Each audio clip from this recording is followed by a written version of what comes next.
Greetings, superhero fans.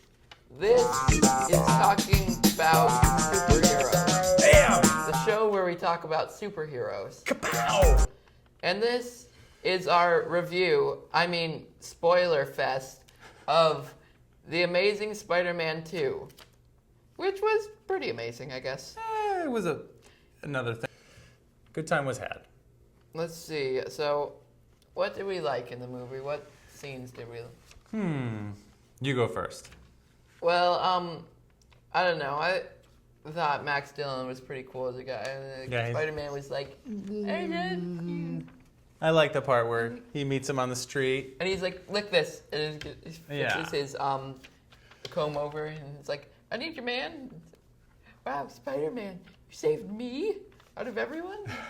No, I really loved the scene with Electro. The first one with Electro. Sorry if I'm talking too No, that's much. good. Yeah, keep going. But the one where he was figuring out his powers and he was on the street, he was in the middle of Times Square. Yeah. There were parts of that I liked. I liked how big the action was in that part. Really good special effects. Of course, the soundtrack was kind of weird. Oh my God, Soundtrack. yes.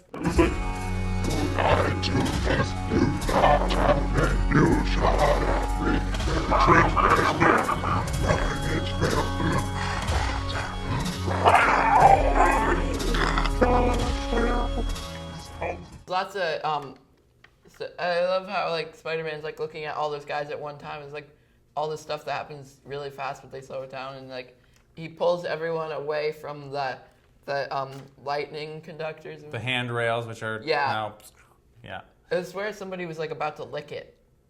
That would have been good. I think I'm making that up. I thought this whole idea of what fame can do to a person, how fame could corrupt somebody. He's looking around, he's seeing this nobody guy. He sees himself on these big screens. He's like, is that me? I'm somebody. I'm somebody.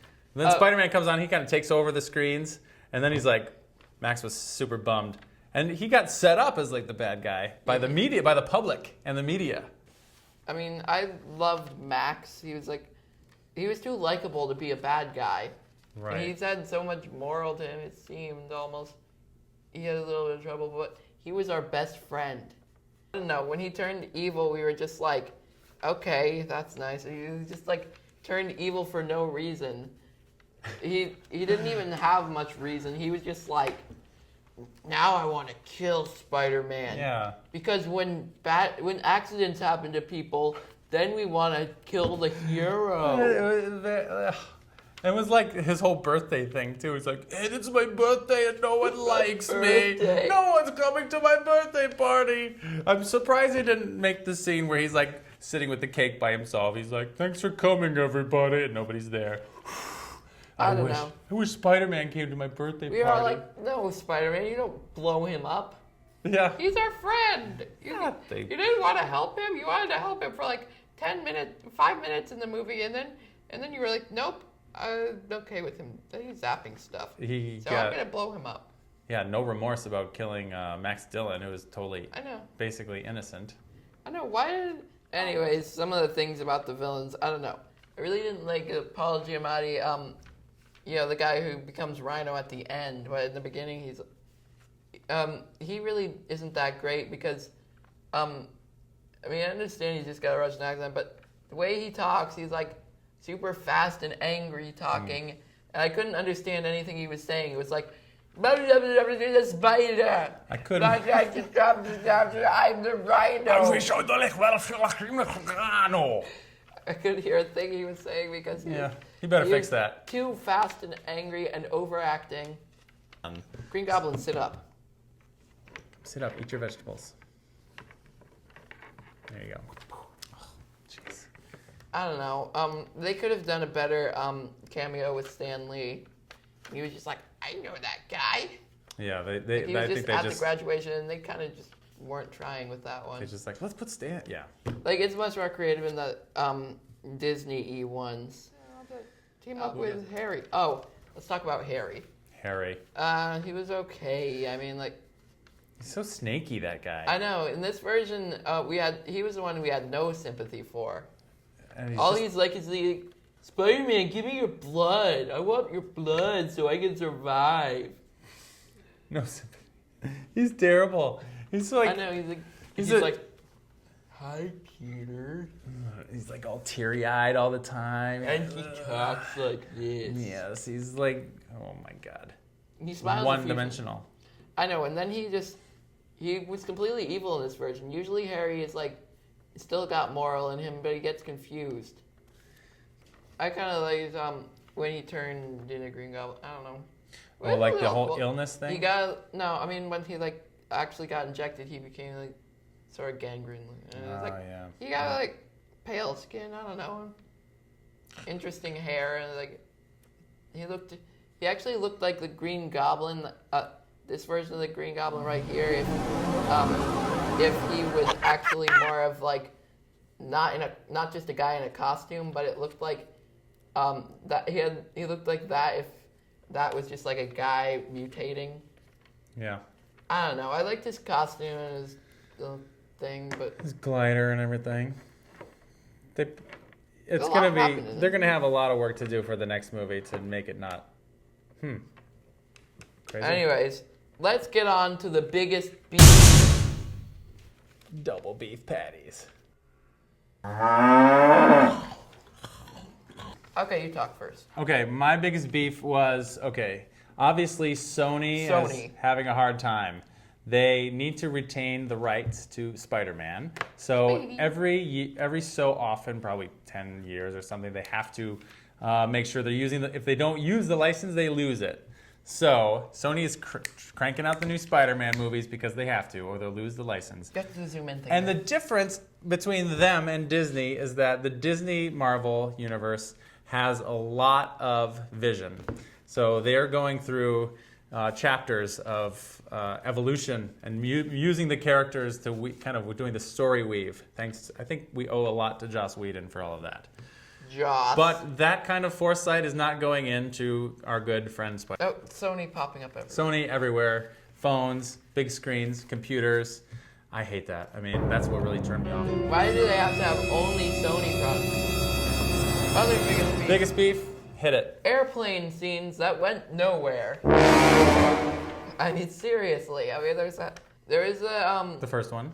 There is a first scene in the movie was something that was boring when we saw it, and even more boring when we realized it meant like almost nothing later, because it was just like, okay, he did terrible stuff, whatever. But earlier in the movie, it's like, no, gotta download that file. Like he's getting beat up by some guy on the airplane, and the airplane's falling apart. We don't know if he actually died there or terribly what. Boring. The fact that they left that whole scene without any kernel of like information, it was like, okay, we know Peter Parker's parents are dead. And later he was like, what happened? And his aunt was like, stuff. And then he went to like the what's it called? The like Roosevelt thing. Train station. And then it was just like, I did terrible stuff with Norman Osborn. And they're like, yeah, okay. Not a lot of information there either. I'm a monster. But what did any of it mean? Anyways, another meatloaf. Okay, there's another scene with airplanes. Okay, and like, it has nothing to do with anything. It's just a separate thing that's like from some other movie, and I don't know what it's doing in this movie. but like, Spider-Man's fighting Electro, and the power goes off in places, and everyone's like, no, Spider-Man has to save us, and it's like, airplanes are like, wait, there's another airplane over there. We lost power. We might crash into another plane. And then there was at the hospital, and Aunt May was there, and she was like, okay, I gotta get the battery one. And it's like, battery powered defibrillator. Right. And then everyone was like, yay, when the power went back on, like Spider-Man was directly responsible. Came out of nowhere. Two planes. Super, super, super dumb. What the I mean, yeah. If Spider-Man was up on one of those planes, or if he would have actually biting man. Yeah, like if it was with a Superman Spider movie, biting that man. would make sense. And the Superman would like, catch the plane. Yeah. I know. I think the Sinister Six might end up having their own movie. So they gave us a little bit of Doc Ock. They gave us a little bit of oh yes, they should Rhino, Vulture. They gave us maybe Mysterio. That's 4, right? We got Goblin, Craven. Who Anyways, else? back to the look and Let's have a look at the Sinister Six right now. This is the original Sinister Six. Of course, I hope there's no Sandman in this one. Sandman, you suck. I love Sandman. No. I liked him in the original Spider-Man stuff. In Spider-Man 3, Gwen Stacy died. You can't believe you told me that. Oh God, she dies. Yeah, everyone it was a thing for the comic book purists. They wouldn't have done that if it was Mary Jane. They did it well. They tried their best to give her own motivation. They really tried. I mean, they really slapped you in the face with it. She's like, she was better. She was definitely better than Jane Foster. Yeah, I like the part where she's like, no, Peter, I'm here because I want to be here, and I'm doing this for myself, and it doesn't matter that I'm also gonna die. I know. So many times because in the movie we were here. like, she's gonna die, and like there's a part. I mean, even early on, she's like, we don't all live forever, in like her speech. And then later, Spider-Man kept being like, it's on again, off again type thing, even though Dennis Leary was like, I want you to promise me to leave Gwen out of it. I know, he's got to be pissed if he's like looking from heaven. Like, he was like, we're not going to stay together. And she's like, you know what, I'll break up with you. And then they were in the closet and he kissed her and she's like, you kissed me. And he's like, oops. And then they're like, we're not going to do this. And they're like, we are going to do this. And then they were on the bridge.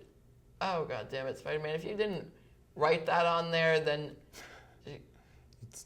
then she could have gone to place. England. Oh, I thought you were going to talk about heaven. Oxford. But they even paid homage, or however you pronounce that. Homage. Homage to the scene in the comic books because they were on the bridge. Yeah, they had them on the Brooklyn Bridge, and I'm like, you're gonna die there?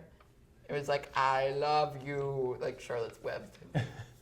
But no, later he's like, stay here, and then she comes with him still, and then like they're in the clock tower or whatever with all the gears moving, and she jumps across, and then she starts falling, and she holds onto a web, and the web keeps snapping, and he keeps having to do it again and again. And then eventually she's just falling, and you're like, ah. She's like the slow motion, and she's like, ah, ah.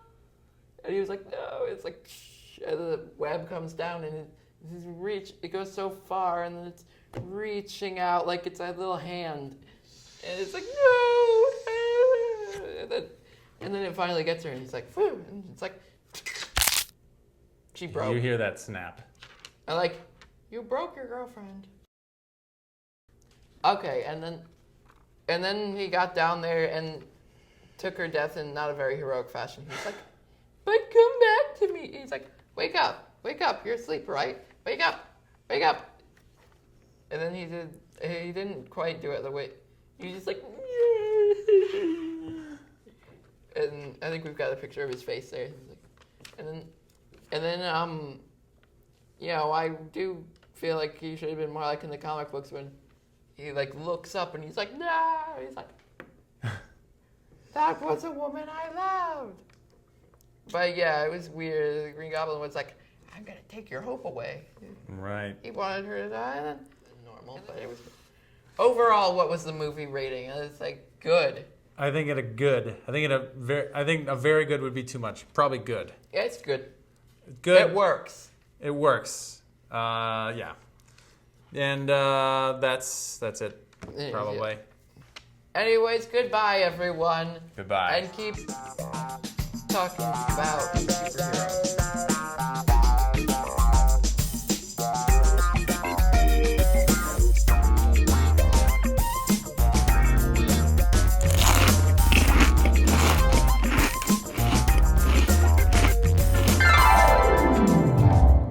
Next week on Talking About Superheroes, our guest is Wolverine. So Wolverine, I hear Marvel's gonna kill you off eventually. Go yourself. Okay.